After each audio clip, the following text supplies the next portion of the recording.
Hello, my loves. Welcome back to the podcast. I am your host, Jordan Younger, or I should say, welcome back to the Balanced Blonde podcast. This could be any old podcast that you're listening to. And I wanted to say a couple things. For one, I just saw that 4 years ago today, on this day, was the day that I started the Balanced Blonde podcast. I had my dear friend, the founder of Liquid IV, Brandon Cohen, on the podcast for the first episode ever. And it was so special. And I remember Snapchatting about it, putting it all out there into the ethers, and just being so extremely excited to connect with you guys in that new way. And at the time, I had been blogging for 4 years, and it was so exciting to talk and feel like we're just chatting. And I love writing. Writing is my hub and my bread and butter forever. So you can always find me on the blog. But to be able to talk to you guys and have you hear my voice and really connect deeply and forge these special connections with you guys that now are so strong. And I literally know so many of you by name, and even the ones who I don't, because I know many people listen silently. I just feel so connected to all of you, and I'm so grateful for you. And there are no words to describe how much I mean that and how much I feel that. Truly forever and ever. And you guys go deep with me, which is so cool. We can go so deep here. We hit on all topics. We talk about aliens. We talk about channeling. We talk about celestial beings. We also talk about entrepreneurial life. We talk about all the things. And I've been getting deep on the blog lately too. So head over there to read about life being a simulation. And I wanted to host a fun giveaway to celebrate 4 years of the blog or podcast. Oh my gosh, I can't even talk. 8 years of the blog at this point, 4 years of the podcast. So to celebrate 4 years of the podcast, I would love to invite you to rate and review the podcast on iTunes.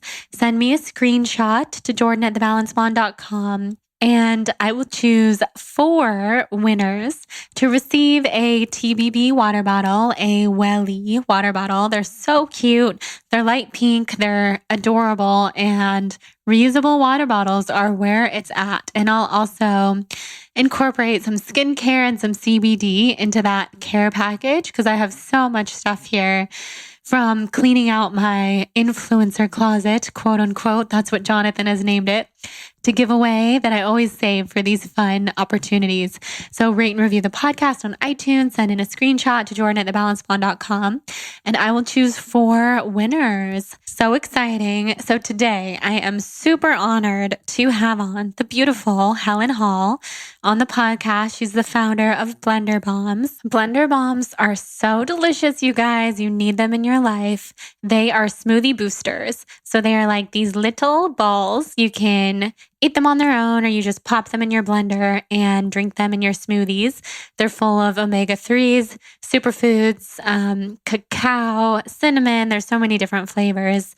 And I was introduced to them about 2 or 3 years ago by Winston, who is one of Helen's colleagues. Winston has been part of TBB community for a long time, so she sent me Blender Bombs, and the rest was history. It was a love affair, and Winston came out to LA with Helen, and it was so fun. We all got to have dinner together at the Butcher's Daughter the night before this recording, and I love that. First of all, I want to start doing that with my guests more often, but it was me, Helen, Winston, and Jonathan, and it was so fun. I feel like I got to know them on such a deep level. We geeked out on all the things that we mutually love, from human design to psychic awakening to shape shifting to entrepreneurial life to nature and really doing things differently, intermittent fasting, being very plant forward in our diets, and so many other things.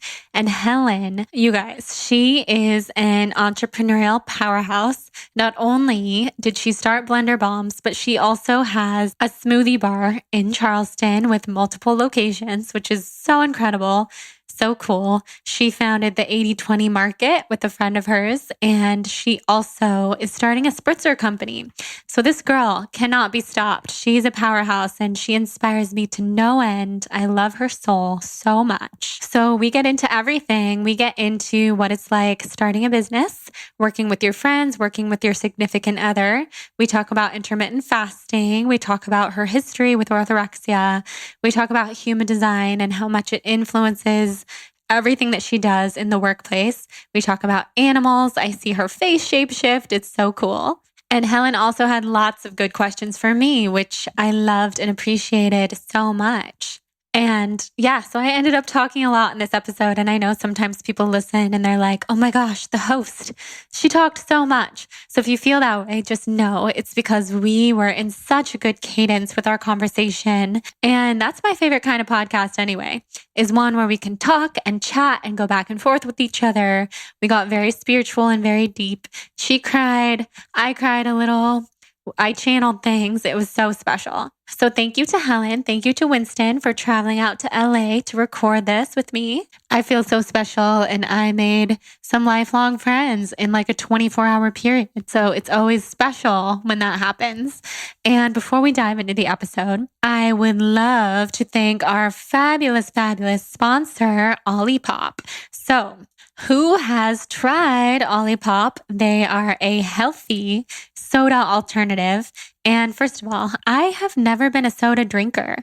I'm not a soda person. I was not drinking soda as a kid. The only kind of like sparkly beverage that I liked as a child was root beer. So the fact that Olipop has a healthy root beer is so exciting, and they have turned me on to the joys of soda. So now I understand why people love soda, except this is such a healthy, magical, gut-friendly alternative. And you should know that going to drinkolipop.com/blonde will get you 20% off plus free shipping on their best-selling variety pack. So they have 6 different flavors. They have root beer, like I said. They have cherry vanilla. I love that one. The cherry vanilla is Jonathan's favorite.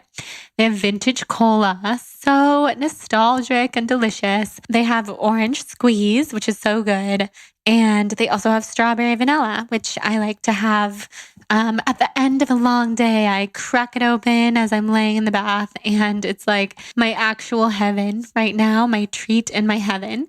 So they use functional ingredients that combine the benefits of prebiotics, plant fiber, and botanicals to support your gut microbiome and benefit digestive health. So did you know that 90% of Americans consume more than the USDA's daily recommended added sugar intake, which is 30 grams?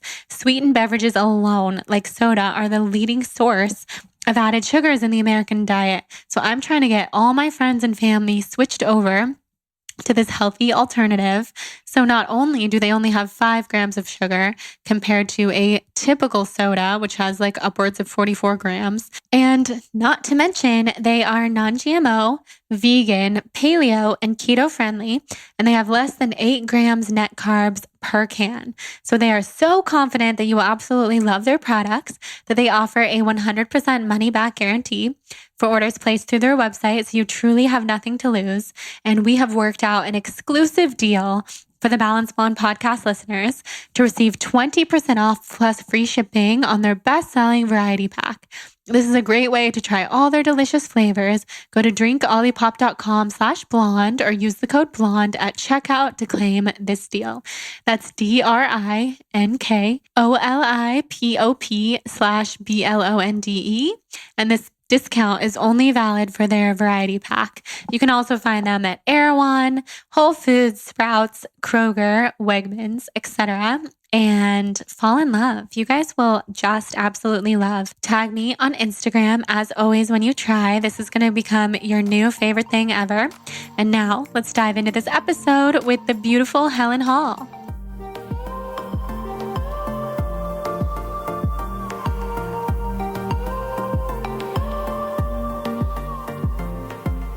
We're finally making this podcast happen. Here we are. Here we are in my little office sitting on the floor with Hudson, with Winston, who is our original connection. So we got to give her all the love. She's OG TBB. Yeah. And she sent me blender bombs. How many years ago? 2 or 3?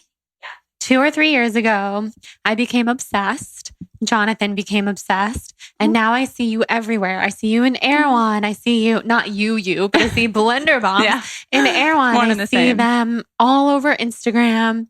All the bloggers I'm friends with are like, I can't believe you know her, the creator of Blender Bombs. They're so good. So I can't wait to talk to you about all of it. Thank you for saying that. And I remember when Winston and I were in my kitchen in my apartment, this was back when I was rolling the Blender Bombs by hand and we were shipping them out by hand.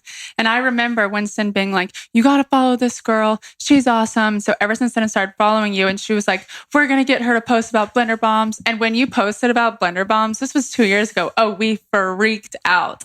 We were like, oh my God. And look, now I'm here with you and your cat. And now you're in my home with Hudson, which is actually the best part. And I think everybody I'm listening honored to be with Huddy. That. Yes. You're a cat whisperer. You fit right in. It's to so this hard household. not to touch this cat right now, but I'm gonna restrain. The little man. So we all went to dinner last night. It was so fun. I love that we did that because it's just nice to get to know each other before we record for the podcast. It is. And I can always tell, just especially, people who have a podcast normally also have a presence on Instagram and you get to know their personality. And I can always tell when it's someone who I'll have a relationship with after the podcast. And so it's so fun getting to go to dinner with them the night before and get to know them on a baseline level first if it's someone I haven't met before. And that's why I'm so glad that we did it. And to meet your hubby, that was so special. We had so much fun with you guys. Yeah. It was just nice to be out and about for the first time in so long. Yeah. I mean, we've kind of gone to restaurants, but it's just been a funky year. Yeah. As you know, as and everybody knows. Was good. The Butcher's I wouldn't Daughter. have heard of it if it wasn't for you. Yeah, so it was I'm glad so we did good. that. The kale Caesar. Will happen again. Yes, absolutely. So let's start from the beginning a little bit and hear about your life, where you grew up and what you wanted to be when you grew up. Yeah. So I grew up in Atlanta, Georgia, in the city. And then I went to school. I went to the University of South Carolina for college. And then after that, moved to Charleston. So I'm still currently in Charleston. So coast to coast right now. And I went to school with a fashion degree, which it sounds like, oh, wow, you're so fashionable. But we have to remember that this was in the state of South Carolina, where fashion is a different state of mind there. Right. What's it like there? I don't know. It's a lot of the same, super, super colorful, super preppy. Winston, super preppy, love her to death, but that's not my style. She's from Alabama. Yeah, she is. Roll Tide. And so I've always been very edgy and I like to do the exact opposite of whatever the trend is. And I like to always push it a step further and take it a step further. And sometimes I look back on what I used to wear and I'm like, what the heck am I thinking wearing that? That is so weird. But that's just how I've always been. Mm-hmm. I'm learning though. I love that. You let your personality shine through your clothes. Yes. Your shoes are so cool. Thanks. You were They're wearing so those last comfortable. night. I think I kicked them 100 times. Wait, what is this? So there's a slit in the sole of my shoes. You guys can't see it, but the shoes are Robert Clergerie and it allows you to walk easier. So when I say I buy a pair of these every summer and they're the only shoes I wear during the summer, these and tennis shoes, that's it. That's so cool. They look so comfy. We got to get you some. Absolutely. Cool. So you went to school for fashion. How did you start to transition into the fitness and the wellness world? Yeah. So I gained a bunch of weight when I was in college just because I wasn't exercising anymore. I wasn't taking care of myself. I knew absolutely nothing about nutrition or calories or plants. I mean, my whole life, I just ate what I wanted or what my parents cooked for me, which was delicious Southern food, right? And then when I went to college, I kept eating the same way and I stopped exercising. So I gained weight. My acne was out of control. I was not feeling healthy. And so then I started trying to take my health back into my own hands. And it was kind of that rabbit hole that we all go through of looking on the internet, learning about what's healthy, what's not. And after about 3 years of some deep research and talking to different physicians, I fell in love with plant forward eating. So I did the same thing as you. I went completely vegan for a while. I tried it out. It wasn't for me because it was restrictive. Right. And I did definitely have some form of orthorexia, which is what you had too. Yes, we can definitely talk about the orthorexia life. Yeah, because I was scared of dairy. I was scared of meat and all this stuff. And I still am super plant forward, but I follow what I call 80-20. So I just try to make sure that 80% of what I put in my body is whole food plant-based. Plant forward is a really good way to be. It's so interesting because I was so diehard vegan when I first started my blog 7 years ago at this point, which is so wild, 7.5, almost 8. And then I wasn't vegan for a while. Now I am again. But what I always tell people is A, listen to your body. And B, just incorporate more plants. More plants is where it's at. It doesn't have to be rigid or dogmatic. You don't have to judge anyone or count calories or anything like that. So I'm curious to hear more about your journey and how you found balance with food and how you got healthy again after that experience. Yeah, well, we can fast forward through the 2 years of me trying every single restrictive diet under the sun and then failing, because we all know that restrictive diets failed, but I tried it all. And then I kind of settled on this 80-20 lifestyle. It was probably more 90-10 when I was trying to lose weight, but 90% whole plant-based foods. So nuts, seeds, legumes, fruits, veggies, whole grains were included in there, which a lot of people don't know. So like potatoes and, carbs, very carb heavy, but then low in oils and low in added fats and low in cheese, low in meat. And now it's more 80-20 just because I'm not actively looking at my weight at all. But when I was trying to lose weight, it was way more plant focused. And I had intense chocolate cravings every night. So it was like, I was thinking about chocolate all the time, but I was still thinking about cookie cake. And that's when I went to my physician and I said, excuse me, Carl, or whatever his name was, Matt, I don't know. Why am I always craving sweets at night? And he was like, at its core, you're not giving yourself enough nutrients during the day. And so you're craving something else. And he gave me a list of nuts and seeds to start having every day. And so every morning before I went to work or my internship at the time, because I was in college, I would open up, 12 different bags of nuts and seeds. So chia seed, hemp seed, flaxseed, walnut, pecan, date, almonds, et cetera, and put it in my smoothie. And I was able to do that because at the time I was in college, so I had 20 minutes to make my smoothie. And then when I got into the real world, I realized I didn't have the time to do that. So that is kind of how Blender Bombs were born. So once I started having that smoothie every single day, my chocolate cravings went away because I was adding cacao powder into my smoothie. So I was getting that chocolate in a pure way. And then after about a week of having that cacao peanut butter smoothie, I did not have those chocolate cravings. It was mind blowing. And that's when I fell in love with health and nutrition, because I realized it can change your body. It can change your binge eating habits. It can change your, cravings, as long as you couple it with a healthy mindset and balance. It was something I felt passionate about sharing with other people. Yeah, I love that. I totally feel you. I'm such a chocolate person. I love chocolate. I'm addicted to chocolate, but it's never good when you're having those intense cravings that feel like an addiction. That never feels healthy.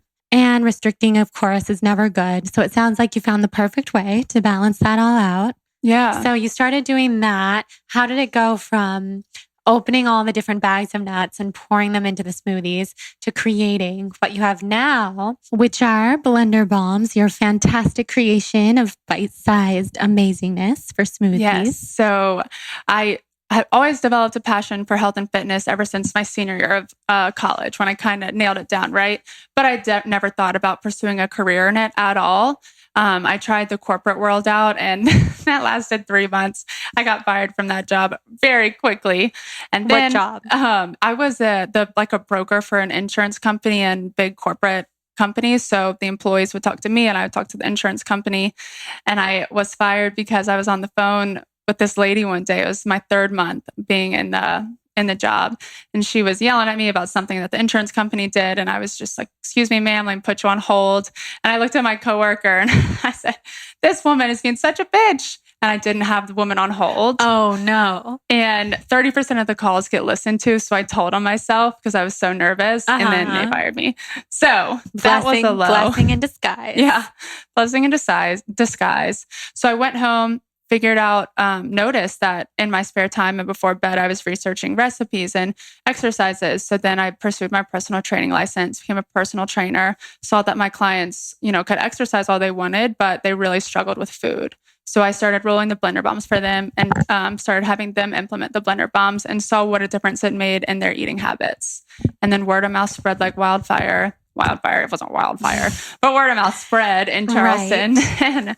And, their friends started buying blender bombs, their coworkers. I felt like a drug dealer from my apartment. People would text me and be like, hey, I'm going to pick up some bombs. And they would Venmo me and I'd leave it on my porch. And it was like that for the first 3 to 6 months. And we got a commercial kitchen and then eventually mass production. And that all happened within a year. Wow. So how many years ago was that? That was April of 2017 is when I first started. And we launched the legitimate packaging. Was it January 2019? So we've been... Wow. Yeah. It was that recent. Yeah. It's been...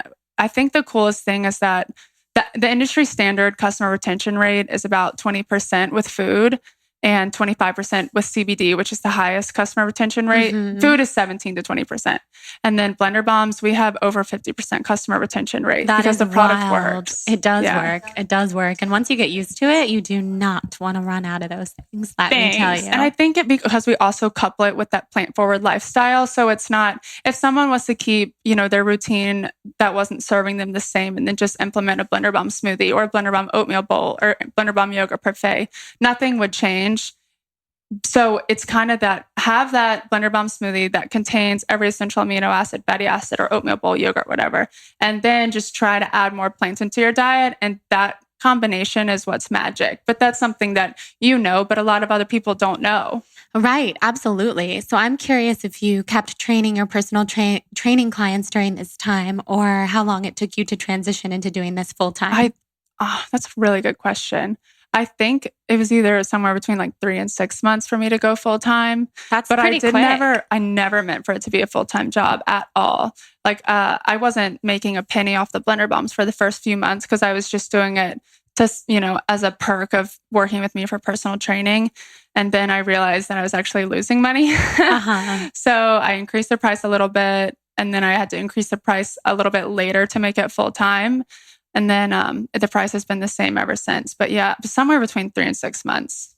That's very quick. And now your team has grown to about, I think you said 7 people. Yes. Your best friends, which is so cool. Mm-hmm. That reminds me of Jonathan, by the way, because he has had a similar experience where he hired all of his best friends since middle school. And it's such a fun thing to watch because it's so rare to be able to work with the people that you love and that you're so close to. Yeah. So how has that building a team and being a leader, how's that been and what have you learned? I have learned so much and I've definitely made a lot of mistakes with it. So the first person I started working with full time is my now fiance. So he was my boyfriend at the time. And it was awesome when it was just us two at first. Like everything was smooth sailing. There was no issue, no competition. No one had to be in charge because it was just the two of us. Right. And then when we started hiring more people, it was like kind of confusing because I was still in charge. It was my business, but he's super alpha too. And he wanted to be in charge. And we had to learn. And we were fighting all the time. Like I thought we were going to break up over it. But we worked through it. And now I kind of handle marketing and e-commerce and new product development and HR and customer service. And he handles, the Whole Foods distribution and Erewhon and retail and logistics and all that left brain stuff. Right. Wait, all what's the logistics. Left brain versus right brain again? I think left brain is creative, right? Okay. Yeah. Mm-hmm. And so he's the right brain guy, even though he's also super creative. And then working with friends, that's never really been an issue, because if you spend a third of your life working and then the people that you're hiring also spend a third of their life working, I don't know, I probably spend half my life working. Right. But, me too. Yeah. But we love it. It doesn't feel like work. So working with people that you love, as long as you're serving them as much as they're serving you, it hasn't ever been an issue. And now, like you were saying, people are so much more progressive in their leadership styles, especially now that COVID, people have to work from home. I really think that'll help people's work-life balance a lot more if companies can stay up to date with that. Mm-hmm. And that book, Let My People Go Surfing, there's a lot of resources like that kind of talk about these new types of leadership styles that don't keep you tied to a desk. So hopefully the world's changing and more people will start working with their friends and their family. Right. And, you work with your mom. I do. I think it's so much fun. Yeah. I love working with my mom. It's so fun. I mean, it was just time in my business to have an assistant. And I had an assistant. I had many assistants in the past. First, I had interns and then I had assistants. And there was a period of time where I had a lot of employees when I had my apparel line, TBB Apparel. I don't know if you remember that. And I had business partners. We had employees, a whole operation going on. And it was quickly something I realized just wasn't for me for many reasons. Because I think I was saying this to you last night, but I'm all about like the podcast and writing and connecting with people. But being a leader of a team is not really how I roll. Perhaps if it was the perfect team, but it's a lot of stress for me to think about others in that way. I would wake up, think about them, and feel so much stress. Yeah. And so it was just me for a while. And then I was very overwhelmed. I think it was like 2.5 years ago. And it was time to find some help. And I was talking to my mom and I was like, you know what? We talk all day, every day. We start texting the second I wake up. We talk all day long. You should be my assistant and start helping me with work. And it's so cool because she's been able to learn so many things and she enjoys it. And I trust her more than I trust anyone. And I also have the energetic space to talk to my mom all day long, which I don't actually have that with a lot of people because I am so sensitive, such a reflector. I'm very social, but I'm very introverted. So my mom does all of my emails, which is amazing. I think a lot of people don't know that she's my mom because we go by her maiden name there, Jane Spector.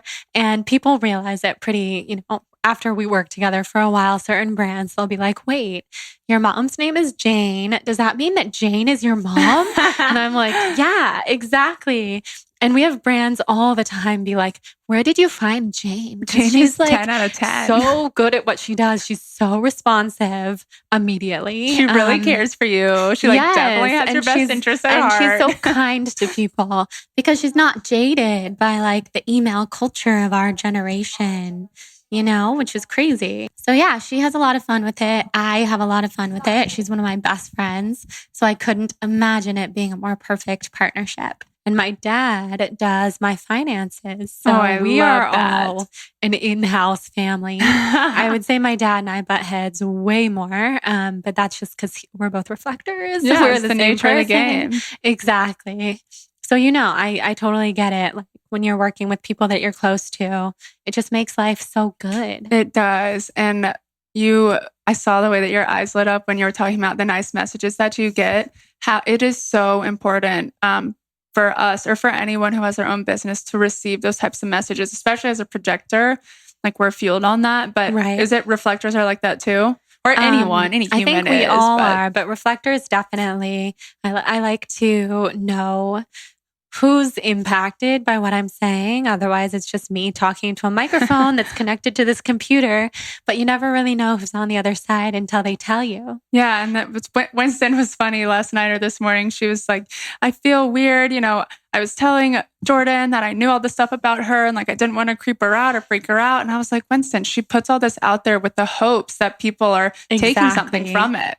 She would not be serving herself if she wasn't serving you guys. So that's so true. It's my favorite thing to hear. So you like when people say hi to you on the streets and stuff? I love when people say hi to me. And I hear that all the time. Like the stuff you were saying to me last night, like, this is so weird, but I know about your family. And I'm always like, this isn't weird. This is what I spend all my time doing is sharing with people in hopes that they receive it and they care. So when they do, it's like, yes, we're friends from all over the world, even if we haven't met yet. And it's so cool. And then I get messages, and you probably do too, from people saying, I saw you today at Erewhon, but I didn't want to bother you. And I'm like, are you kidding? I'm not an A-list celebrity. Like, please come say hi.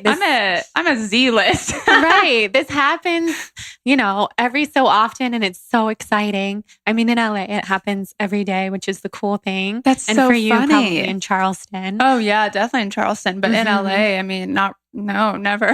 Well, we're going to get your presence on the West Coast. Yeah, we are. To be big and strong. Thanks, Mom. Yeah. We hope so. There's so much potential here. I mean, if you look at the maps of where we have a good presence. There's nothing on the West Coast. Right. And I'm going to spend a lot of time here. That's why we're going to take the RV trip back over to the West Coast and just network with people. And it's so fun. And everyone here is so health conscious. That's why the Blender Bombs, I think, would be a great addition to the West Coast. Absolutely. We're slow movers on the Southeast when it comes to health. Yeah, I know. I mean, I'm sure. That's why I still live here. It makes life easy to be in this health conscious town. It does. So let's talk about intermittent fasting, because I know that really helped you a lot when you were losing weight after gaining some weight in college. Intermittent fasting has helped me so much. So yeah, tell us all about it. Whew. We learned all about your fasting, your 17-day fast. But intermittent fasting for me really, really helped with learning my hunger cues. So before I was in the routine of wake up, eat, and then 2 hours later snack, 2 hours later eat, 2 hours later snack, 2 hours later eat. And I never really let my body adjust to my own hunger cues. And so I never did the type of intermittent fasting where you push through hunger. So I never got to a point like that. But I just learned that naturally, I wouldn't be hungry until 10 o'clock. And then maybe the next day it wouldn't be till 11 o'clock. Or maybe the next day it would be 7 a.m. Maybe the next day 12 a.m. But it always ended up being that 8-12 kind of window. And then there's a lot of people out there you've seen where they are worried about it affecting your hormones and things like that. But from the physicians that I've talked to, if you aren't pushing through your hunger cues like in an absurd way, then it shouldn't affect your hormones negatively at all. So it's kind of when you get to a point where you're starving yourself, of course it's going to affect you. But I've never ever felt like I was doing anything unhealthy with intermittent fasting. So it varies day by day. And also technically, almond milk or oat milk or soy milk does break your fast, but I don't count that towards my fast. I do it anyway. Coffee with oat milk every morning. And people say celery juice breaks your fast. And it does. It does technically if you're going based off the science. Yeah. But I think you have to go based off of how your body feels. We do not abide by rules. We do not follow any rules. So how many hours typically do you fast? Wow, it has been so many years since I thought about it. But I've tried to post what I eat in a day 4 or 5 times a week on my Instagram story. And I normally don't eat until between 10 a.m. to 12 p.m. On average, 11 a.m. is when I start eating. But honestly, it's whenever I'm hungry. And I always break my fast with either a Blender Bomb smoothie or the oatmeal bowls, the Blender Bomb oatmeal bowls, or like a cashew yogurt parfait, something like that. But I always have the Blender Bomb to break my fast if I can. Obviously, in LA, I didn't bring them because I was, it was 5 a.m. But normally I do. Exactly. We could go buy them in Erewhon. I might have to, even though we're getting out of here at 10:30 p.m. True. Oh yeah, you guys are kind of taking a red eye. That's going to be But intermittent fasting, I love it. And it really does help with weight loss. And I disagree with a lot of people out there who say that it can be harmful. I think everything is healthy in moderation. I think so too. As long as your body, it responds well to it and you're not in any pain whatsoever, I don't see the issue. I totally agree. When it comes to the hormonal question, when it gets into intermittent fasting, because I've tried everything. Yeah. I did keto for a while and that actually really messed with my hormones. Me too, girl. Yeah. Bad. And that was intermittent fasting plus trying to be in ketosis. And I did that for probably about 6 months, but I was so diehard. I drank a keto powder every day to stay in ketosis. I was eating super high fat. Not plant-based. It was all eggs and bacon and steak. Like, who was I? This was don't know. How many years ago was Jordan that you guys know now. This was 2016, I want to say. Yeah, right before I started dating Jonathan. All-time low with my health. We've all done it. Yeah, because I had been vegan previously. Gotcha. And I was just swinging that pendulum the other way. Because I think as a reflector in this world, and you soak in everybody's energy, I just needed to see what it was all about. What people were saying, this is what works. Yeah. Do you know what was really weird when I did keto? I, lost weight. Obviously, you lose a lot of fat when you're on keto. But I had the fat on my stomach was not going away. It's like all my fat went to my stomach. So I was tiny everywhere else, but then my stomach held fat. And after doing more research and talking to physicians about it, I realized it's because I was stressing my body so much that it was holding on to every ounce of fat around my organs. Oh, that's so interesting. Yeah. Yeah, that's not healthy at all. I was just very heavy, like for my body style, very heavy. I was not feeling myself. That's when I was training for the LA Marathon and ran the marathon. So you'd think I would be strong and fit and lean, but I was the exact opposite, which is how I know, another reason how I know that plant-based, plant-forward It is tells about your husband's so, experience with that too. yeah. That's how I know that it works for me, because people ask me all the time. I think every day somebody's like, "Why plant-based? Like, it's not good for you." And people People still hear ask you that? people hear what they hear on the internet every day. Someone wants to know, even if they Wow. ask in a very innocent way, and beyond the science, beyond the reasons for the environment and the animals and things I've learned from doctors. I know that I feel best in my body when I'm plant-based because I was keto and I was paleo. We've all and tried I it did all. eat a lot of meat, and I know what it did to my hormones, to my body, to my skin, to my gut health, to my mood. It To was your all not good. digestion. Exactly. So yeah, with Jonathan, because you brought that up, Jonathan went plant-based this year, and he is an athlete extraordinaire. He does Ironmans, he does marathons. Even when he's not training for anything, he works out every day. He was born with an 8-pack. Like, he's so lucky. Must be nice. Because I could work out till the end of my life, and I just don't. I would never have a 6-pack, but that's okay. That's not my whatever. goal. And yeah, he's been plant-based for the year. He feels amazing. He gets a ton of protein, always eating beans, legumes, vegan burgers. Those are his thing, his delicious vegan food of And choice. he said when he did his marathon, he noticed, yes. What was it? He did a marathon when he was raw, fully raw. Fully raw. That just goes to show he's one of those people who can kind of thrive off of mostly anything. I envy him His in generator that way. energy. Yes. Yeah. He's such a generator. He was fully raw at that time. And yeah, he was so strong, did his best marathon time. He didn't even train for that marathon. And Winston's like, she's a runner. Oh yeah, you get it. So he didn't train at all. He's like, I'm just going to do it. He was raw, and he finished the whole thing, broke all of his PRs and stuff. And his friends who had trained did not finish the marathon. And so we're just like, okay, this guy was meant to be an athlete. And yeah, it's been inspiring and fun to be plant-based together. Would you ever go raw? I did go raw. Like, that's why I said I've tried everything. I was raw in a way that I thought was healthy, but wasn't really healthy looking back. Yeah. When I mostly just ate bananas. I lived in New York, and I followed these vegan YouTubers who were all about Fully Raw Christina. I love Fully Raw Christina. We met her on our team trip to Costa Rica. Oh, yeah. She ate dinner with us. She's a very special person. So we had dinner with her in Bali. So she's all around the world. She's well, now we got to special. eat dinner in Mexico together. Yes. But no, these other vegan YouTubers who would promote kind of more unhealthy things. But then I went raw when I was in Bali by myself for almost a month, and I felt amazing. Yeah. I felt incredible. I bet the food there too, it's just, it has a lot more nutrients probably than what we're stuck with here. It really, really does. It doesn't have that transit time that our grocery store food has. For sure. Yeah. So what would like a typical day in the life of meals be like for you? Right now? Yeah. Okay. So because it's getting colder, I do oatmeal bowls. It's a hard thing to say. It's a hard thing to say. Overnight oatmeal bowls. I love that brand Mush. Their overnight oats are delicious. So good. I have so many in my fridge. Yes, and the founder of that company is super sweet. Oh. But I'll do the oatmeal bowl with the blender bomb, some of our granola, and the bomb drizzle, and obviously a bunch of fruit. But I like to mash up a ripe banana and mix it in the oatmeal. Yum. That's a secret trick that tastes so good. And then a few hours later, probably 4 hours later, I'll have a snack, whatever's in my fridge. It's normally leftovers.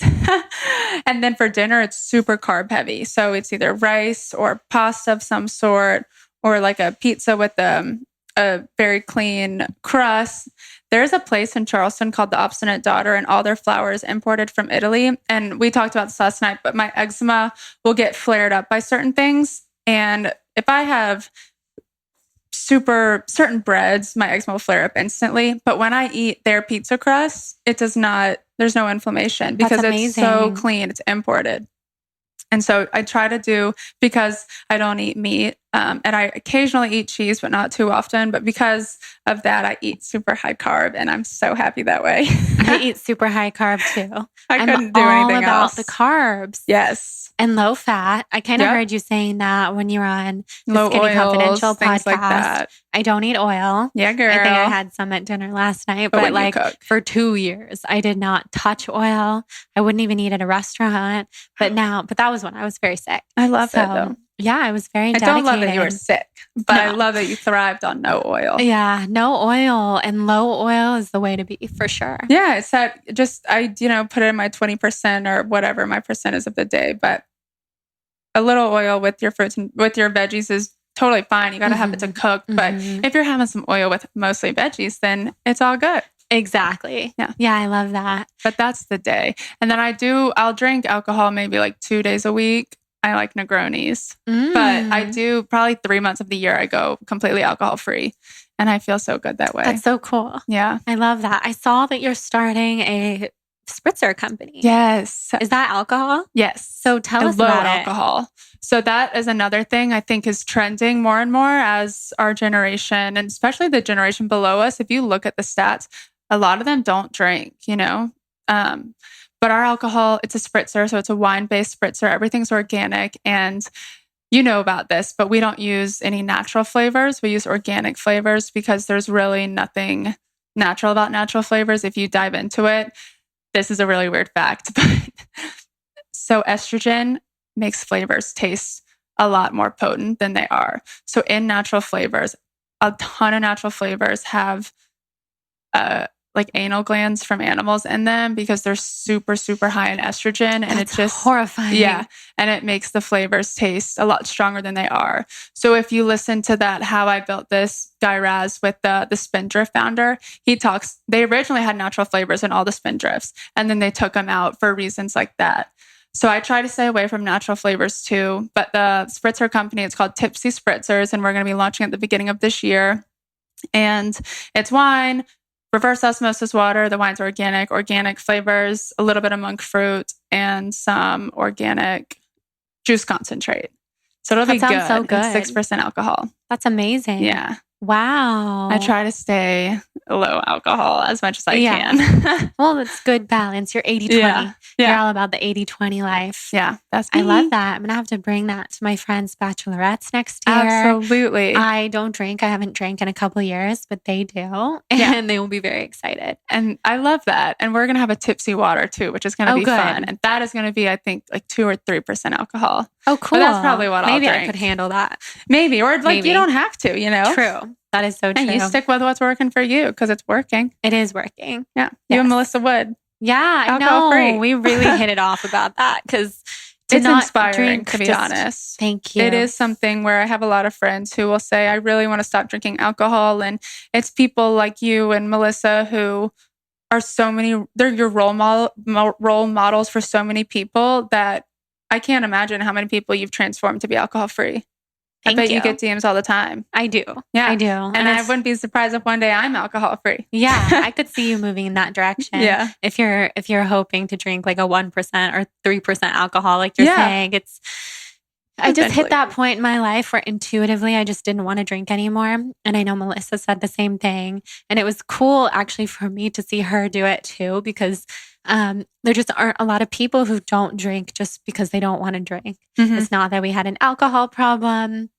I had the health problems, but I'm getting healthier now and I still don't want to drink. So it doesn't serve you. You just got to go off your intuition. I know. I really think I'll get there in a few years. And then I'll just have a tipsy seltzer and it'll be 0% alcohol. Yeah. Please create that. We will. That. I could bring that to parties, weddings. That would be my thing. Yeah, I don't know why I'd say the word tipsy in it, but maybe we'll put ashwagandha in it instead. Good idea. Or CBD. Yeah. You'll think of the perfect name. Or THC. I don't know. Ooh, that would be fun. I would love that. Me too. And there's something else that I was thinking about when we were talking about alcohol, but I forget what it was. Maybe it'll come to me. It'll come to you. Yeah. So we do need to talk about human design because you are so into human design. You're writing a book on human design. Yes. I'm obsessed with human design. I'm assisting with the book on human design. Yeah, you're assisting with it. It's Ellie's thoughts. So let's talk about human design. I know you really use it when it comes to leading your team. And I think that's so innovative and new. Human design changed my life. It changed my entire way of thinking.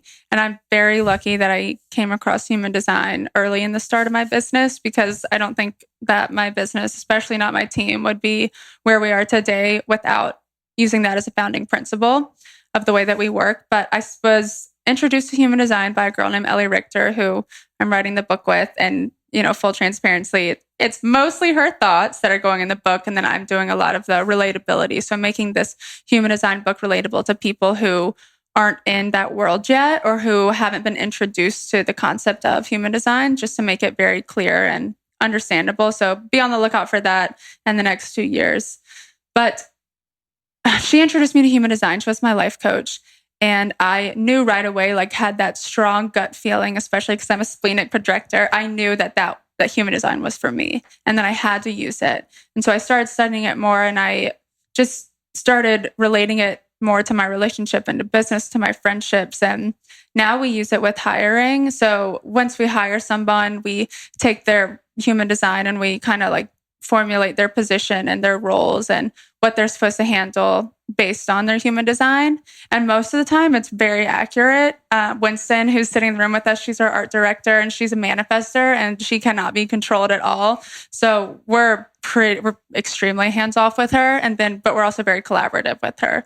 And then it's also funny because the first 5 people that we hired we hired them before human design. They were all projectors. So I'm a projector. My fiance's a projector. Casey's a projector. Madeline's a projector. That's so and then a couple cool. other people were.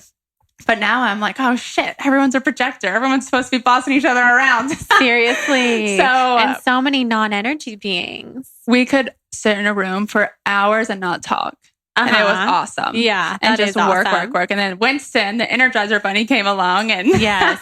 Well, everybody needs that. You need that to play off of. Yes. Because us non-energy beings, we need to ride that energy wave of the manifestors, the generators, the manifesting generators.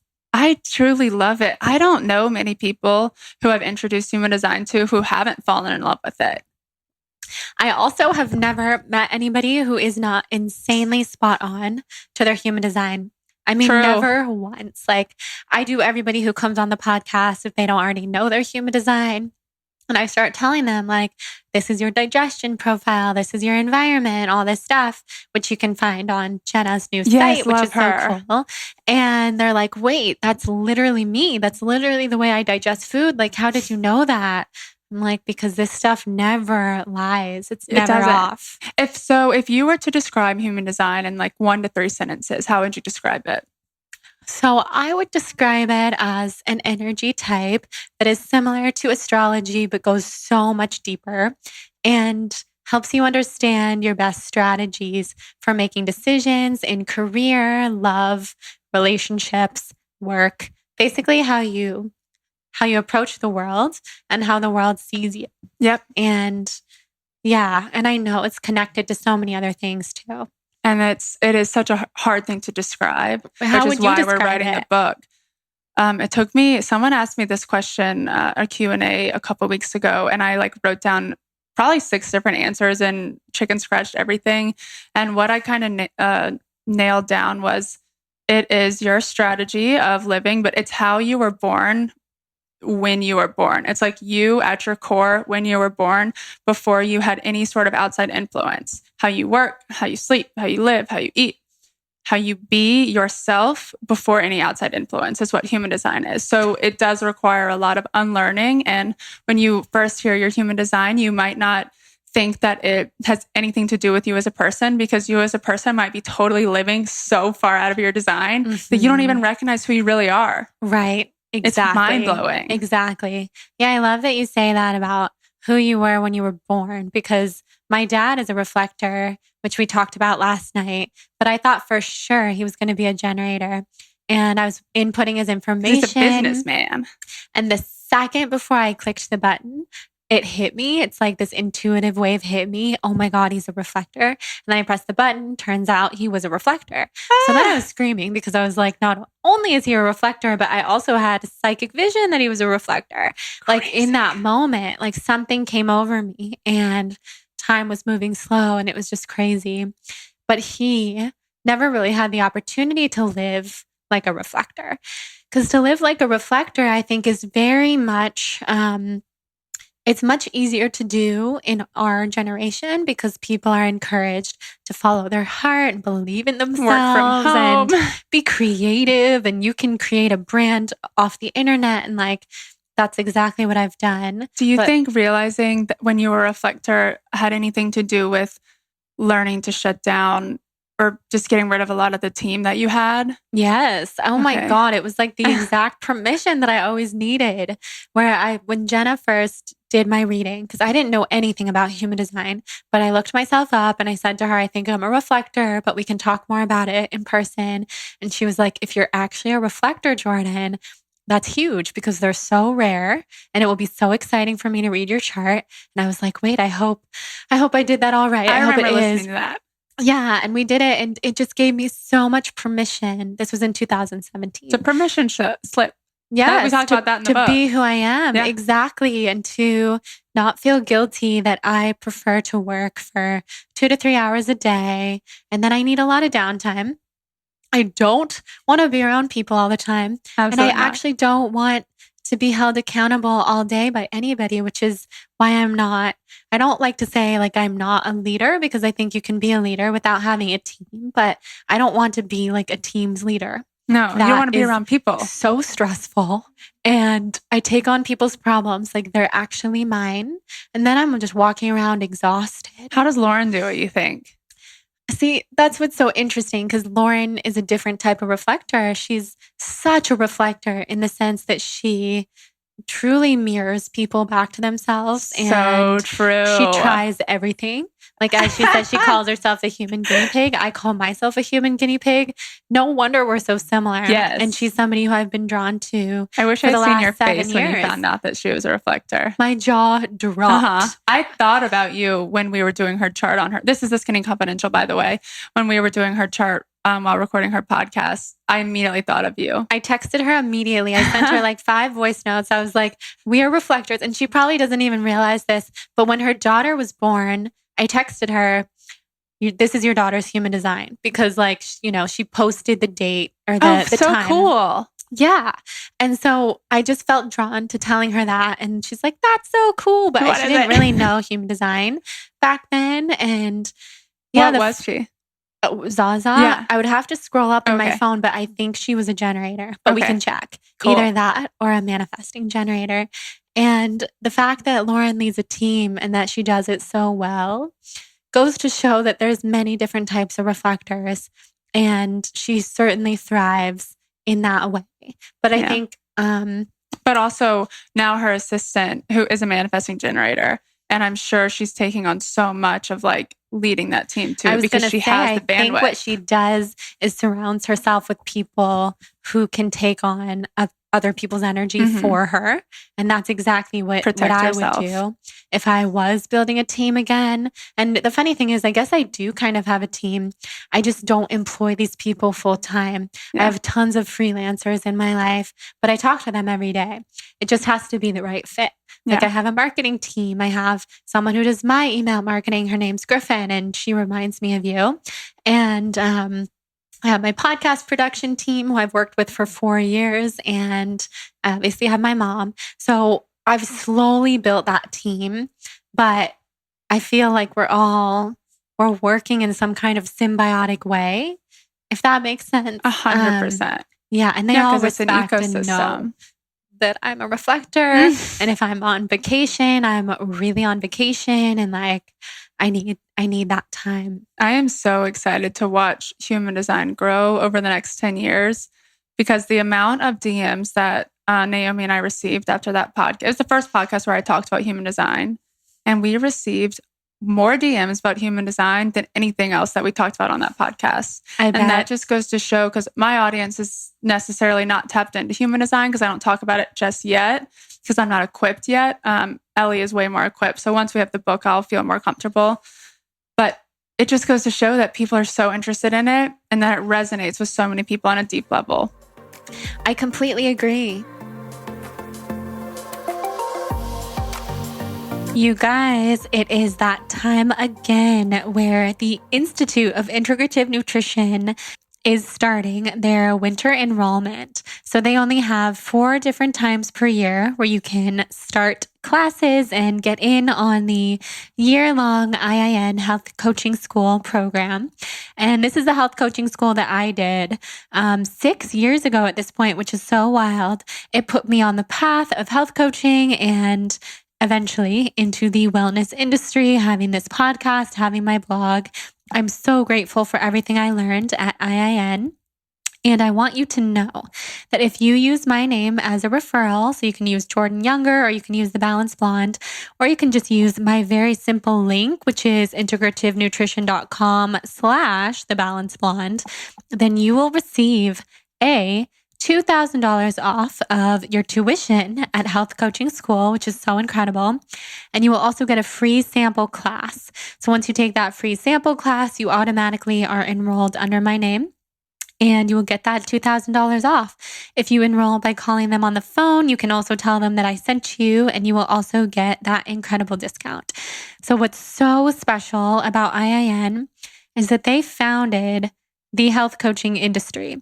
So if you think there's like so many health coaching schools out there, which there are now, and that it's hard to choose, just know they actually started this entire industry. So they are for sure cream of the crop. They're like the Harvard of health coaching schools. So what you'll learn is key nutrition concepts, dietary theories, and the latest in nutrition science. You'll also learn foundational coaching skills that you will refine through coaching demonstrations, meeting with your groups, that kind of stuff. They have a lot of calls that you join in on.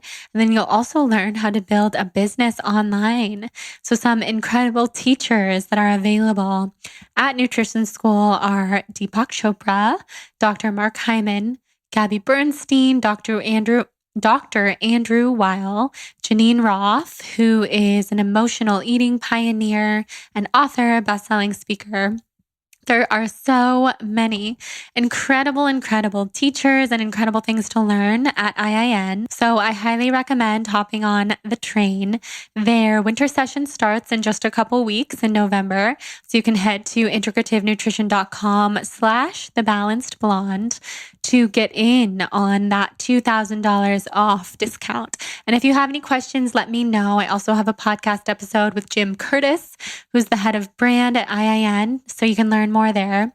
Other notable people in the industry who've gone to IIN are Melissa Wood from Melissa Wood Health, my dear friend Kelly Levesque, who's been on this podcast many times. So has Melissa, Sahara Rose, Gabby Bernstein, the girls who founded Sakara Life. So all these incredible people. You got to check it out. Head over to integrativenutrition.com/thebalancedblonde, and we will also put that link in the show notes. Now let's head back into this episode with Helen. I know every time I talk about it too, and people ask me questions, I direct them to Jenna because there's such an endless well of things to know. I don't want to mess within it up. human design. And I'm just so interested in it and I love it. And part of me would love to pursue being a human design chart reader.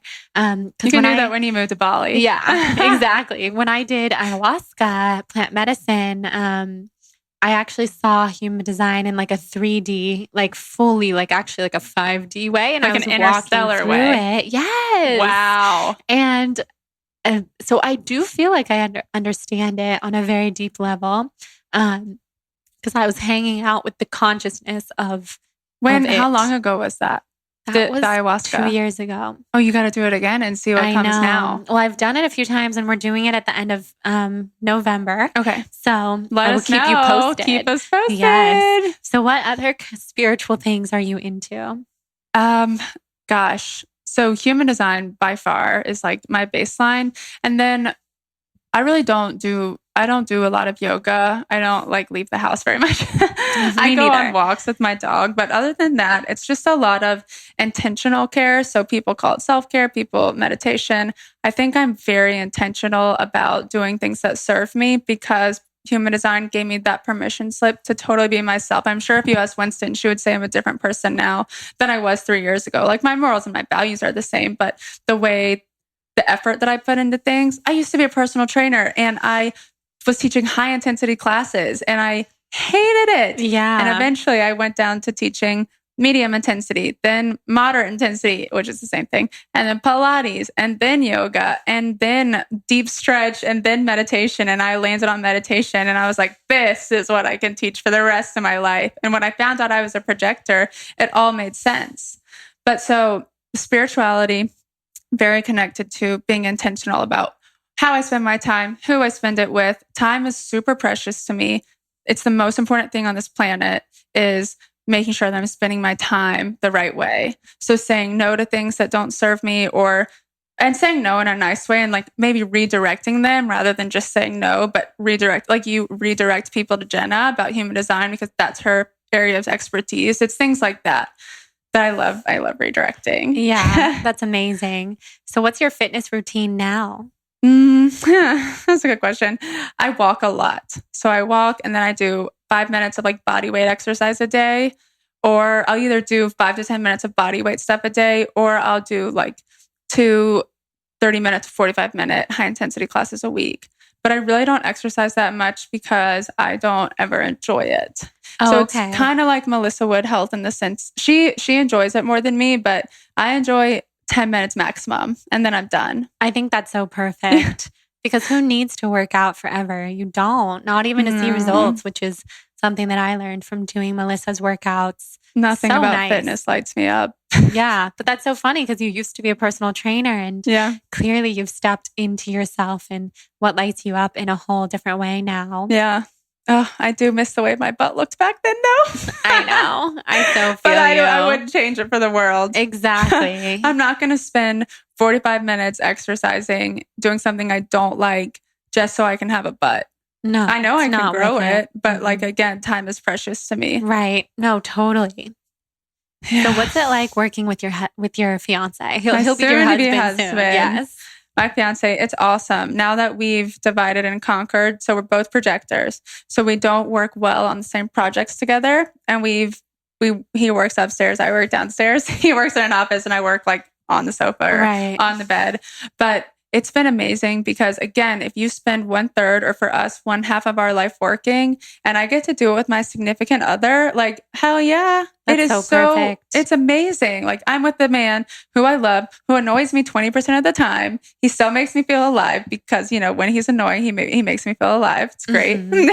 But, and then I get to work with my dog and my cats and my friends, and I truly wouldn't change it for the world. It is so amazing. If you ask him the same question, he might have a different answer. But he I also would love might to be know kidding. his answer. Yeah, he would say, "Oh, it's horrible. Don't do it." But he's just kidding. Yeah, I can't even imagine what it would be like to work with Jonathan. I think it'd be awesome. I'm sure it would be awesome once we worked out the kinks. I can totally see you guys working together in the future. It is going to happen. I actually see it very much. I mean, I joke with him when we travel to Bali, like, couldn't you just imagine moving here and like being my photographer, but also like running my business? And when I first said that, he was so offended. This was like years ago. No way. Well, because he was like, I love my career and stuff. But now he's come a long way. We've both come a long way. And he now says he could really see that. What do you think he would do with you?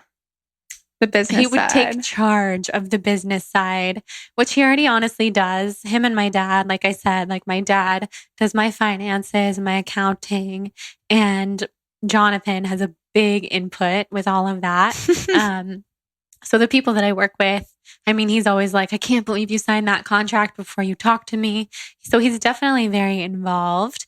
And I appreciate his opinion so much because I'm fully left-brained. I'm fully creative, fully just doing this. The conversations and the writing, that's it. I wish people could see how like in your zone you look right now. I know. I'm just sitting on the ground with my legs crossed. Like, and your I think I was saying last night, like I still feel like I'm 15. Yeah, like, no makeup. Are you wearing a bra? I don't know. Never makeup, sports bra, never anything more than a sports bra. It's so cozy what you're doing. It's so cozy.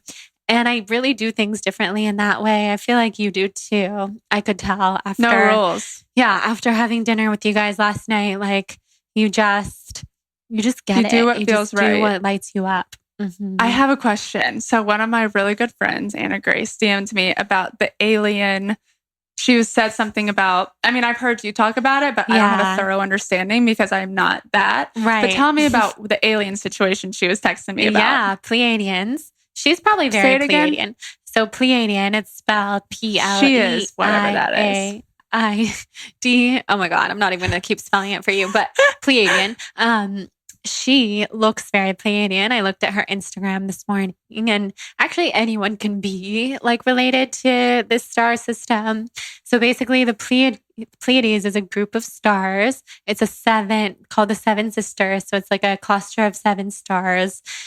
And the light beings that live there are very connected to humans. And so you could call them aliens, you could call them beings of light, or you could just call them love or like higher dimensional self, because it's really us in a higher dimension.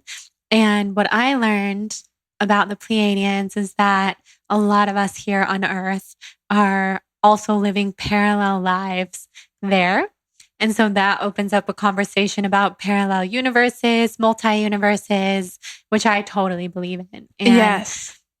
I started believing in this after my ayahuasca journeys, actually, because I knew went it had there. to do with ayahuasca. That was my next question. So if I could walk around in a human design land, I could also talk to my Pleiadian self. And it's so amazing. In 2017, when I learned that I was a reflector and that I was a Pleiadian, like my life fell into place because I didn't feel that being different was such a bad thing anymore. It's an amazing thing to be different, and we are all so connected. And so the Pleiadians are from the 5th dimensional consciousness, which is all about love, unity, equality, living in the highest vibration. So there's no hate, there's no war, there's no tearing people apart with politics. There's none of that.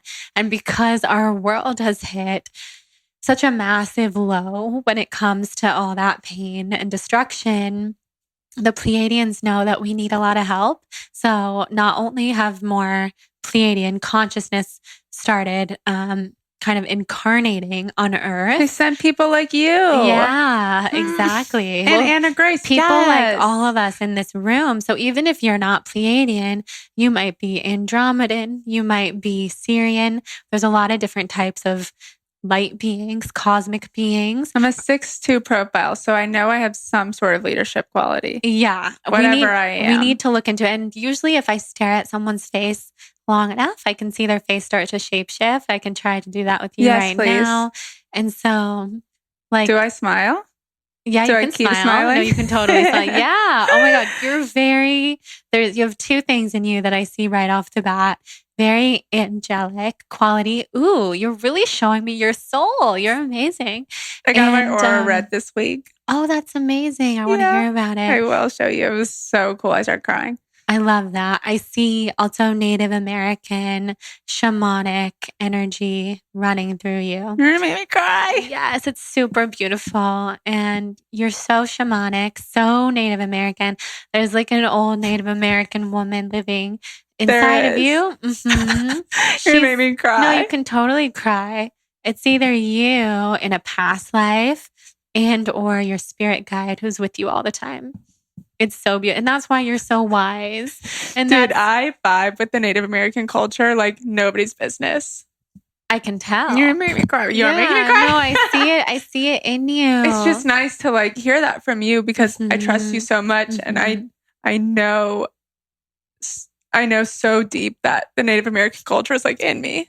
Everything about it, every word. Like I spend hours looking it up. I have chills. Oh my gosh. Do you have Native American ancestors? Yeah, but I'm only a 64th Native American. Oh, wow. But I kind of feel cheated because I am so much more than that. Like I put it on all my college applications. Yes. It's probably why I got into UGA early because it was not my academics. I'll tell you that. Yeah, seriously. Well, you have that energy in you. It's you. It's you know what's crazy? So when I was in high school, I was working. This was in Atlanta, Georgia, like in the Buckhead area. And I was working at an ice cream shop, frozen yogurt shop called Jujubes. Oh, they had the best ice cream. But this guy came in and he stopped. We were the only 2 people in there because I was the only one there by myself. And he stopped and he was like 6'4", huge. He goes, "You're a Cherokee Indian." And I was like, "Yes, I am." And he was like, you've got to come get your blood tested. Like, you are so Cherokee Indian. And then he like left. What? I mean, he bought ice cream and then he Wait, like left. this is somebody who totally came into your path for a reason.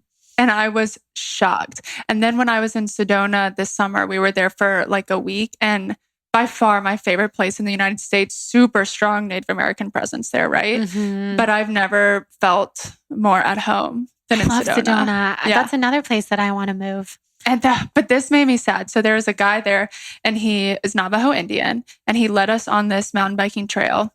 And I was asking him about what he thinks about life after death, like what happens. And I thought he was going to have this profound answer that like lifted my soul. And he goes, lights out. No. I was like, what? I do not agree. I was very upset. And then I started looking at his art online and it was very demonic and like, ooh, yeah, it was scary. So then I got a little confused. But I want to know about your thoughts about life after death too. I was just going to say we could totally talk about that. I mean, I couldn't disagree with his opinion more. Good. I fully see that we have endless lifetimes, also parallel lifetimes, like I was saying.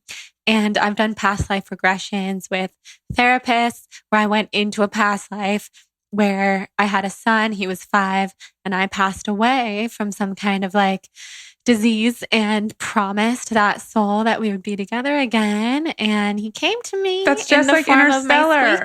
I know. So Hudson is like, not only was he my son in that lifetime, he was my business mentor. And he's told me this because we communicate. He looked at his tail saying, yes, I know. She's right. Like, she's right. So he came to me in this lifetime 5 years ago, and he told an animal communicator that he came to me in this lifetime to help me with the Balanced Blonde because he was so excited about where the business was going and talking about the spiritual things and elevating consciousness. So I believe it wholeheartedly because when he came into my life was when I started getting into all this stuff and he started introducing all these amazing teachers that I started to meet. So anyways, life after death, in my opinion, I think when we pass away, we're waking up from a dream that is life. I love that. You made me cry again. Yeah. Are you crying? No, I feel it. Because I am. Yeah. So we wake up and then we're in heaven, whatever that means to us, surrounded by everyone we've ever loved. Do you think it is like the Interstellar type of thing? Yeah. If anyone hasn't watched that movie, they have to watch it. I just saw it for the first time, which is so interesting that you're bringing it up because I watched it like 2 weeks ago. Yeah. And yes, that's the most real thing I've ever seen. The way that time doesn't exist and there is some kind of place in space where that is time. That director just launched a new movie too. We've got to go see it. What's it called? I don't know. Oh, what is it? Tenet? Okay, Yeah, we've got to see it. So I believe that in Hollywood, a lot of people who make movies, write movies, act in movies, I think they're so tapped in. They are. And they know what's going on because they have access to some of the most high-tech information and they're just creative. And I think the reason why they're successful is because they're tapped into this higher consciousness. Absolutely. So the movies like Interstellar, to me, watching Interstellar was more real than what happens here on this earth. And that gives me hope. The dreams I had that night after watching that movie were amazing. And I think in dreams, we return to our soul, our soul's purpose. So in that movie, there's dust clouds constantly, covering the earth and there's so many movies now in Hollywood that are about the earth, ending and life on earth, especially human life on earth being done. Yeah. And I totally agree with you that these directors are tapped into that consciousness and they're trying to just like teach us and get us to understand that it's actually happening. And this is another fun fact that I learned when I was quarantining for 11 days in Vegas, that 95% of scientists believe that cigarettes cause cancer. I don't know who the other 5% are, right? And obviously the whole world knows that cigarettes cause cancer and that 95% of scientists believe in climate change. But a huge percentage of the population denies climate change. And it's just mind-blowing to me. Why is that, I wonder? I think people want to believe that it's not real because it scares them so much. Yeah. But something's going on. And I totally agree with you that filmmakers and artists are trying to open our eyes to what's happening. Because if it's not climate change, humans are going to ruin the earth in one way or the other. And I see it happening. But I also see that we can completely reverse it. And I think we will. There's companies who are doing such innovative things. And eventually they're Like just going to have to Patagonia. take the lead. That book. Yes, that's Let a My book that People you were Go telling me Surfing. about. Yeah, everybody needs to read. If you think about it, like our bodies can completely almost regenerate themselves given the proper healing. And you know that from your 14-day fast. And the earth, if we can just fast the earth, it can do the same thing. Yes, that gives me chills. It's and that's kind of a good thing about COVID is it gives us a little bit of baby steps showing what progress can be made. You know, that 2-week period where people weren't driving their cars. That was incredible. Yeah. And I posted about that and got slaughtered by Of course people. you did. Because I think when you're sharing information that is so true and so high vibrational about the earth, people just wanted to be like, oh my God, she doesn't care about the COVID deaths, which couldn't be less true. But something's got to give. Our earth is suffering. Yeah, and it is true. Like a lot of people who deny climate change say that, you know, the earth is always adapting and changing to whatever we're doing to it. And it absolutely can, but not at the pace that we're going. Like the earth can absolutely adapt, but absolutely not at the pace that we're going. Exactly. We've got to slow down and give it time to breathe. And it's the same thing like a human body. The earth is just, it's Mother Earth. Like it's just humans on a much larger scale. It's also an ecosystem. It also has heat. It also has cold. Like we know how it works and we're just not listening to it. Exactly. That's my shamanic Native American Mother Earth coming through. Yes, it is. Yeah, I was going to say, because like going back to the alien thing, some people are very cosmic beings and some people are very earthly. Some people are very shamanic and they've been here for a long time. And I think that that's you. I think you're a very old human soul. And I'm a very old soul, but I'm not very human, as Jonathan was telling you guys last night. He's the human, I'm the alien, Yeah. and it works. And I think you're very cosmic, by the way. Oh, 100%. Super. You're very Pleiadian. This girl is in the stars. That's why we look the same too. Yeah. It's so amazing. You're in the stars. Yeah. So what's your thought of life after death? I don't know. And that's why I ask, because I'm waiting for an experience that, like a personal experience, where I walk away and I 100% know that this is what's going to happen. Yeah. So that is why I keep putting myself in situations where I can have that experience, because when it happens, I'll know. Just like when I found human design, I knew that was it for me. Yeah. And when I found blender bombs and 80/20, like I knew, like that's me. Yes, That's that balance that I need. I truly believe in it. Gonna share the word. And when I find that out with life after death, I'll know. I agree. It's got to be something that you know in your bones. I know in my bones that guy telling me lights out was not true. No, exactly. And that's how you know your intuition is spot on. Yes. No, I've had those experiences firsthand. And I also had a couple experiences with Lyme where I almost died. And I kind of left my body. And I know when you leave your body in that way and then you're watching everything from like up above, you don't go anywhere. Your soul is very much alive. That very brings much me alive. peace. And time doesn't exist. So, like what happens with Interstellar. family after death? So I feel like what happens is we travel in soul families, and you should read the book Journey of Souls. Okay, and I will. Yes, it's so incredible. Winston's writing it down, and everybody listening should read it too. It's all about people traveling in soul families and how we always return to our soul family. And that's not just your physical family, but like people who you meet, who you feel like you've known forever, or the friends that you just know you have such a deep connection with. Those people are with you through lifetimes. And I wouldn't say every lifetime, because I think sometimes souls are off doing their own thing. But we travel together. And so my dad and I, we've been together in every lifetime as father and daughter. And I've seen this through past life regressions and plant medicine. And I've told him this so much at this point that even though he's so skeptical, he knows that it's true. He is. Yes, he said it in the speech at my wedding. At our wedding, he's like, well, Jonathan, buckle up because we're going through a ride through the galaxies and we're together in every lifetime, me and Jordan. So I guess you can join us now.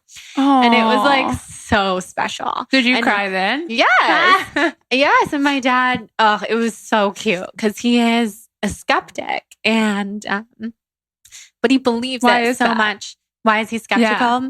It's just his upbringing and the generational thing. He just didn't have a chance to explore all this stuff. And I think if he did have that chance, he would have been very into it. But he dropped out of high school. He had a child and had to get married and start working and built a business from the ground up. He didn't have time to look into anything spiritual. And I don't know. And now then you're his little ways. pathway to get in there. I am. Yeah, because we're both very old souls. So I've had all these experiences now that have added up that I just know. Do you know anyone who's a young soul? Like, what's a young soul like? Jonathan is a young soul. So is. He's a puppy soul. And he relates more to being a puppy than he does to being a human. And so he's a young soul. That doesn't mean he's not wise. He's actually so wise because young people and young souls, they have so much to teach us. They do. It's like they haven't been conditioned. Yeah, so they don't have as much unlearning to do. And that's why I am like the old soul kind of teaching him like the art of the earth and stuff. And he's the one who takes my phone out of my hand and is like, remember your goals. Remember that you don't want to be on your phone all the time. Don't you just want to live in the moment? Because he's this young soul who can see that so clearly. Such a teacher. Yeah, and my mom's a young soul too. That's so cool. I know. I think Scott might be a young soul. Because that man is 35 and he is a child. Yeah, probably. And I need that. We're drawn to it. I think old souls really do well with young souls in relationships because it's like somebody has to. It's the yin and yang. Like all of life is based around that yin and yang. It really is. And that's duality. Where with politics, it's so there's a right side and there's a left side and there's no middle. Like there's no coming together of the two energies. And it's so divisive. I know. That's why I want it to not be divisive. Me too. When it comes to politics, it's so hard for me to like comment on anything political because I truly am in the middle. Like I have all love and people might say that's so naive, like so privileged, all these things. But no, it's more of a Pleiadian point of view. And it's like, I don't have hate for anyone. I 100% agree with you. The hate that's caused by the right against the left is not the way to heal the planet. It's definitely not the way to create equality. And it makes me so sad. It makes me so sad. Yeah, because you want to help. But at this point, it's so powerful right now. It's very dark. Very dark. That's why we don't want to comment on it, especially you being a reflector. Like you probably can't even absorb it because it will crush you. Yeah, it's pretty tough. One day. I know, but we're all so different. And I think people who do comment on politics, I admire them so much. Yeah. But I'm not the type who can really do that because people just take what I say and they're like, how dare she? Right. Or they'll agree, whatever. It shouldn't be about that. Yeah, I agree. One day it'll be yin and yang. I think so. Maybe not our life. Maybe. I don't know. I would love it if it was. It's getting there. Like you said, more of those energies are here right now to try and point us in that direction. And it's going to be a slow, steady growth. And the children that are coming to the earth now are like such healers. It's so exciting. What makes you say that? I see it and I believe it so deeply because any soul that's choosing to come to the earth now has to be on a mission to make things better. They're not coming here to enjoy the beauty of being a human because there's so much unrest right now. They're coming here to fix things. And especially if their parents are conscious people, like that's doing why that work. Less and less young people are drinking alcohol. Right. Because it's getting in the way of their mission. I know. And it's lowering their vibration. and the earth's vibration. You couldn't say it better. It's so true. We have a guy, we started a smoothie bar last year. And because I spend, 70-80% of my time with blender bombs, we had partners in the smoothie bar and they were running it. And it was more so like me doing the recipe developing and the branding and the structure of it. And we just hired, it was like a shit show though for the first year because running a brick and mortar location is way harder than an e-commerce one. Like I am made for e-commerce, being behind the screen, even talking to people. But anyway, so we hired a consultant over COVID to help us like restructure and take charge. And his energy is incredible. He doesn't drink alcohol, all for the vibrational reasons. And like he does everything, constantly learning, constantly reading to get himself on a higher vibration. Like when he wakes up in the morning, his intention is to raise his vibration. And so to find that person to run this business that I have to kind of be a little bit absent in is the biggest blessing ever. And it was also a blessing because we tried to get our alcohol license for that location so that we could sell Tipsy Spritzers. And there's this 3-tier rule where because I own Tipsy Spritzers and I have ownership in the smoothie bar, like that is against the law. So we weren't able to get our alcohol license. And I was really upset about it at first. But then I started thinking, we're a smoothie bar. Like we sell very high vibrational foods. Why would I have alcohol in this safe space? And it was like the biggest wake up call. That's huge. Yeah. So, wow. Not saying I don't enjoy a little bit of alcohol. But I understand the vibrational scale of things. Right. Definitely. Which if you think about your vibrational scale and you think about, alcohol percentages, like the lower the alcohol percentage, the higher your vibration will be. That's so it's so just true. like minimizing that space. That makes so much sense. Yeah. That's so amazing. That 100 proof shot that you're drinking. Whew. Oh my God. Me in high school with the 100 Might proof. need to be a little diluted. Yeah, 100%. I can't believe I ever drank that stuff. It's insane. Can you believe that we did that? No. What was it called? Everclear. I remember someone showed up to a party in high school with that and we were like, this is so cool. Like, this is living. Yes. Ew. It seriously tasted like gasoline. And then once we step away from doing those low vibrational things, your life and your success just completely switches and changes. I couldn't agree more. Yes. Then this is what we're here to do, is to tell people that. Yes, exactly. Yeah. Because you're an old soul. You're an old shamanic soul. So you're and you're sharing young all Buck the wisdom. Winston. Your child. You're very cosmic. Very cosmic. I want to ask you some of the rapid fire questions that I ask everyone who comes on. Let's do it. What are your sun, rising, and moon signs? Oh my gosh, I don't know. Oh, Aries sun. We can look up the rest. Let's do it. Do you know what time you were born? I do. Okay, 8 a.m. Like 8:01 a.m. On the dot. Okay. Astro. I was born on tax day, April 15th, 1993. Wait, that's amazing. Okay, let's see here. And whoever's editing this episode, maybe you guys can just edit this part out really quick until I find it. So where were you born? Atlanta, Georgia. Oh, yeah.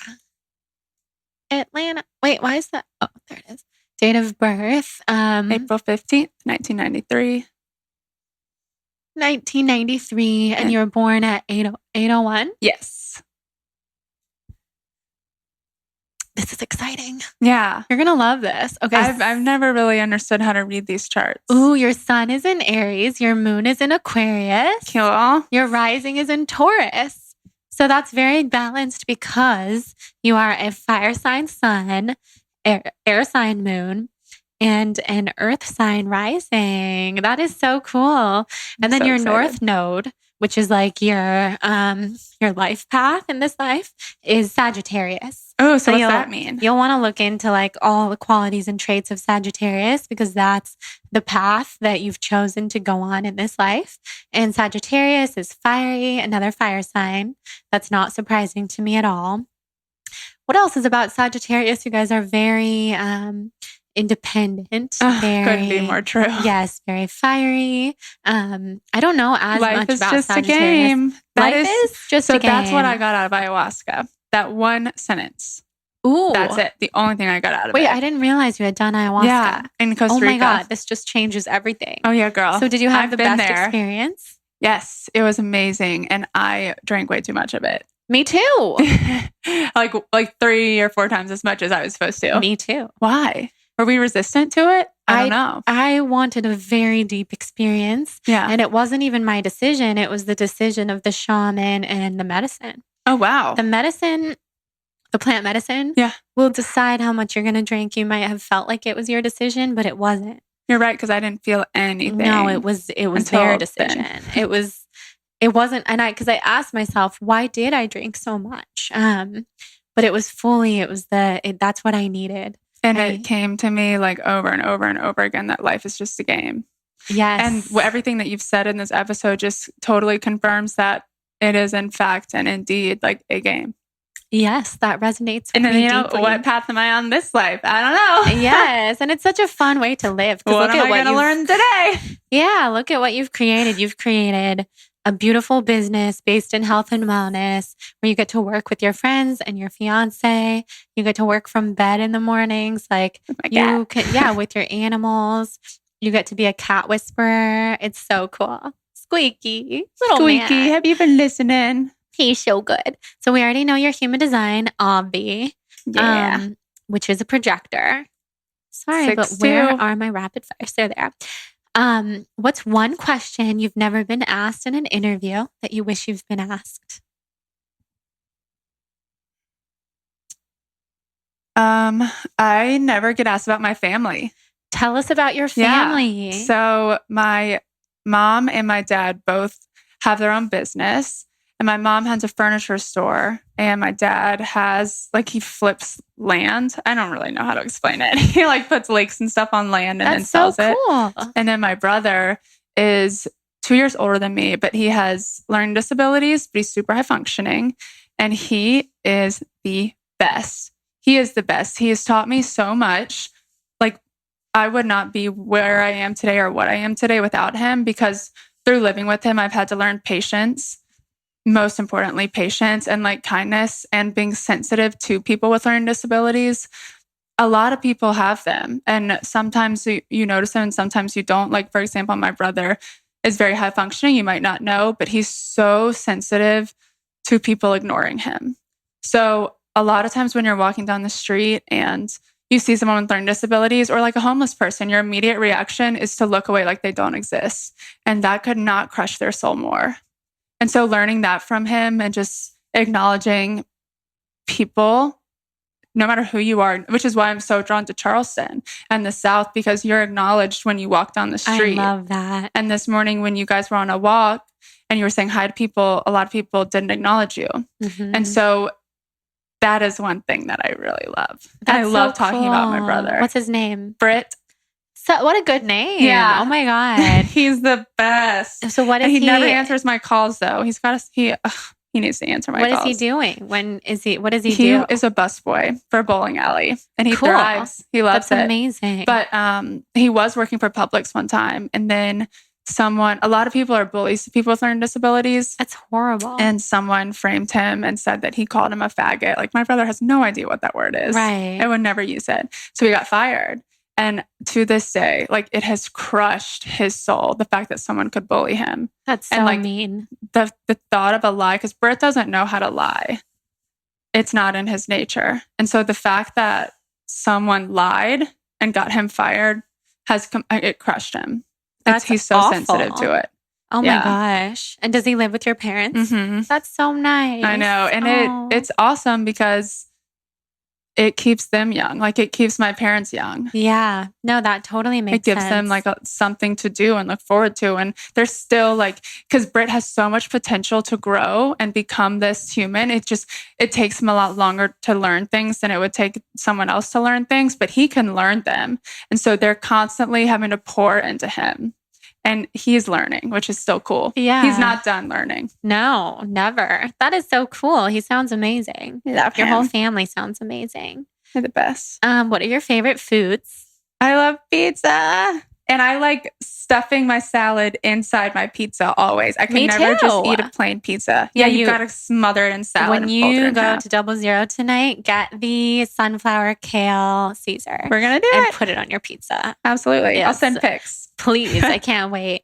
If you were an animal, what animal would you be? I think I would be a cat. Totally. For sure. Such feline energy. Yes. I would be a cat, no doubt. Maybe a tiger. Are you a night person or a morning person? I'm a night person. I like to sleep in the morning. Me too. But I'm actually changing a little bit. I'm waking up earlier. That's good. Yeah. I like that. Depending on where I am. Mm-hmm.